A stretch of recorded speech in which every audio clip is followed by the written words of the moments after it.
para falar de um assunto sério.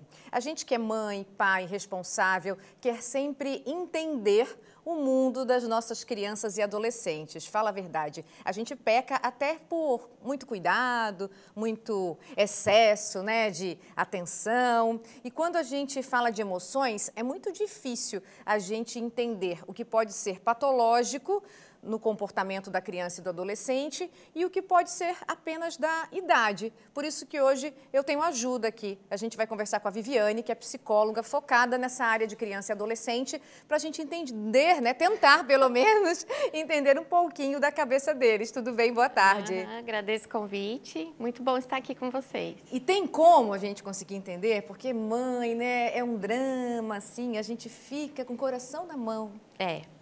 Tem como a gente entender, sim, e por isso que é muito importante esses momentos, né, de esclarecimento para as famílias, para os pais, porque tem características muito diferentes a depressão na criança, no adolescente, do que no adulto. Uhum. O que é diferente, assim, quando a gente fala de sintomas? Por exemplo, meu filho está passando por alguma situação que isso não é da idade, isso está chamando a atenção. O que pode ser? Sim, assim, a primeira dica que eu dou é a mudança de comportamento. Então, quando, por exemplo, a criança é extrovertida, né, conversa, tem bastante amigos e ela começa a ficar mais introspectiva, mais quietinha, é um exemplo de mudança de comportamento. Ou ao contrário, é uma criança tranquila, ela começa a ficar mais irritada, mais agressiva, começa a entrar em conflitos na escola. Então, toda mudança de comportamento já é um sinal de alerta para os pais. Mas falando especificamente de criança, depois eu falo um pouquinho de adolescente. Tem alguns sintomas que são diferentes. Então, por exemplo, a criança começa a se queixar de dor de cabeça, de dor na barriga, de dor de estômago. Começa a ficar mais apegada à mãe, ao pai, excessivo, sabe? Às vezes até difícil ir para a escola. Algumas começam a fazer xixi na cama. Então, são sintomas diferentes, entende? Que os pais precisam saber para poder observar. E talvez a gente deva conversar com o nosso filho sobre essa questão de medo, de insegurança, de tristeza, porque eu vejo que a gente não fala muito sobre tristeza, né? Geralmente a gente quer mostrar para o filho que a gente é alegre, que a gente é feliz. E aí quando o filho vai passar por uma tristeza, ele fica sem saber como reagir. Isso. É bem importante isso que você está falando, porque assim, a tristeza ela faz parte da vida, tá? Então, da mesma forma que a gente fica alegre, que a gente tem medo, a gente também fica triste. E isso é natural, tá?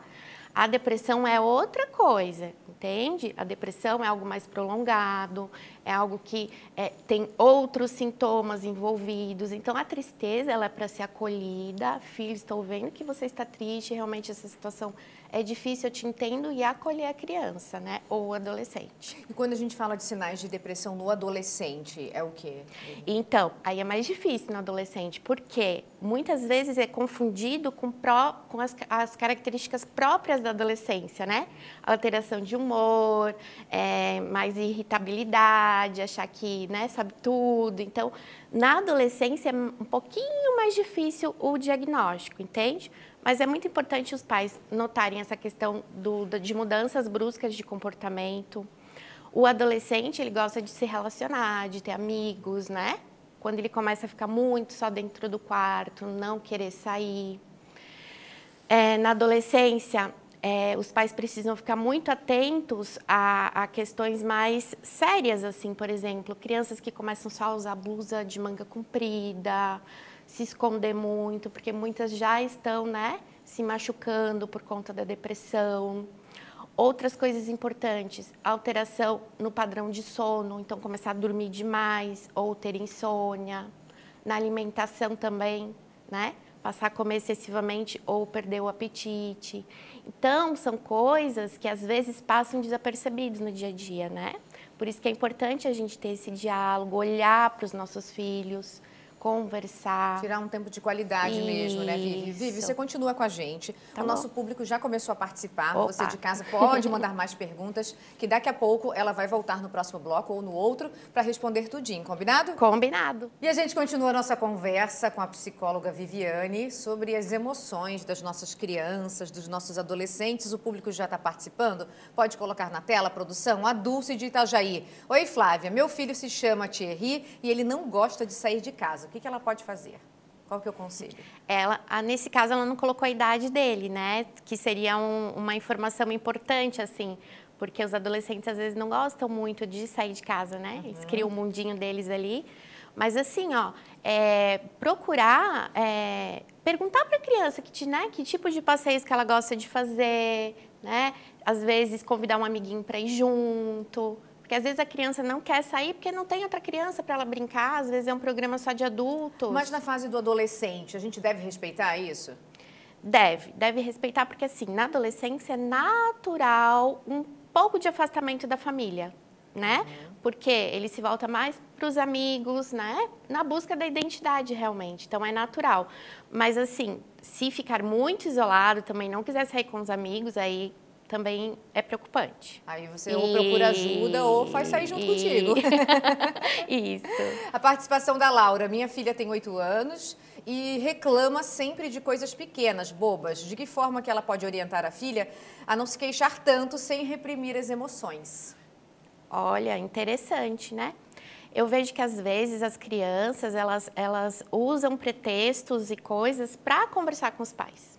Infelizmente, essa questão das telas e do trabalho excessivo afastou muito os pais das crianças. E, às vezes, é uma forma dela chamar atenção. É muito complicado eu dizer assim, sem realmente entender o caso, né?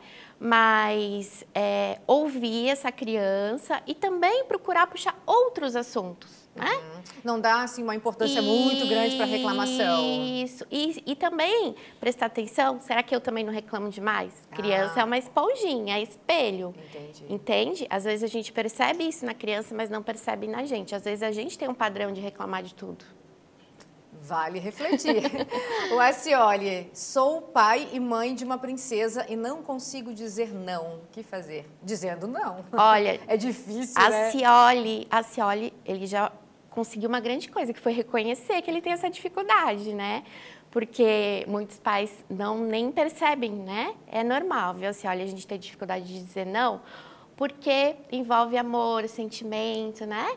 Mas o não é tão importante para a criança. Sabe o que eu vejo? Chega lá na adolescência, não sabe lidar com uma frustração, né? Leva um fora da namorada, aquilo é o fim do mundo. Por quê? Porque na infância os pais não conseguiram falar não. Então, o não, ele é muito importante. Por mais que seja difícil, ele é extremamente necessário. A Dani tem um filho de 8 anos que mudou do nada o comportamento. Ficou agressivo, não quer mais ir para a escola. Pode ser um sinal de depressão? Dani, pode ser. É lógico que a gente, só por um sintoma, a gente não pode dizer que é depressão, né? Mas é um sinal de alerta. Eu acho que no caso dela, vale a pena ela procurar um especialista. Ajuda. Isso. Minha filha tem 7 anos, tudo que eu falo para ela, ela chora. Se ela recebe um não, chora e tem medo de dormir sozinha no quarto dela. É um quadro de uma criança que não está bem, né? Se tudo ela chora, se ela não sabe lidar com nenhuma frustração, ela não está bem. Então, também seria o caso de buscar uma ajuda, né? A criança que chora, lógico, chorar é normal, mas se isso está se tornando... Na psicologia, a gente sempre fala assim, ó, frequência e intensidade, né? Para se tornar um problema.